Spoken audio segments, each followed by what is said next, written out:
பண்ணிருக்காங்கன்னா நம்மளும் என்ன பண்ணணும், சோசியல் மீடியா ரொம்ப முக்கியம்.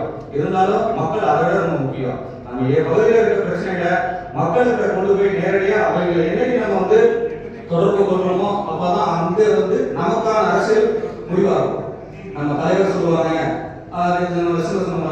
பார்ட்டி அறிவிக்க போராட்டம் வேணாம், நம்ம மக்களுக்கு உண்டான பிரச்சனை நமக்கு தெரியும். அவங்க என்ன அறிவிக்கிறது, மக்களுக்காக நம்ம போராடணும். நமக்கான பிரச்சனை நாளைக்கு இருக்க தலைவர்களும் நம்ம பார்ட்டியை பின்னாடி இருக்கும் அப்படிங்கிறத நான் தெளிவா செஞ்சுக்கிட்டேன். அடுத்தவங்க என்ன செய்யறாங்க, நம்ம பகுதிக்கு நம்ம என்ன செய்யறோம், நம்ம காங்கிரஸ்கார நம்ம என்ன பண்றோம் அப்படிங்கிறது ரொம்ப முக்கியம். அதை நான் ஃபுல்லா தெரிஞ்சுக்கிறேன். அடுத்தவங்க மேல நம்ம பழிபோடா யாரும் யாருக்கும் செய்ய மாட்டாங்க. சரிங்களா, நம்ம ஃபாலோவர்ஸ் தான் பண்ணுவாங்க. இல்லைன்னா நம்ம அகைன்ஸ்டா என்ன பண்ணுவோம், பார்ட்டி விட்டு வெளியே தரதுக்கான வேலையெல்லாம் செய்வாங்க. ஆனா நம்ம மக்கள் பணி செய்யணும்னா என்னைக்குமே நம்ம மக்கள் கூட இருப்பாங்க. கண்டிப்பா பாத்தீங்கன்னா அதுதான் நமக்கு நிரந்தர கிடைக்குமே. நம்ம பகுதி மக்கள் எப்படியும் நம்ம கூட இருப்பாங்க. நம்ம கஷ்டங்கிற உணர்வு எனக்கு இருக்கும். அதனால நான் ஃபுல்லா தெரிஞ்சுக்கிறேன். நான் என்ன அனலைஸ் பண்ணிக்கிறேன் ஃபுல்லா. அது ரொம்ப நல்லா இருந்துச்சு.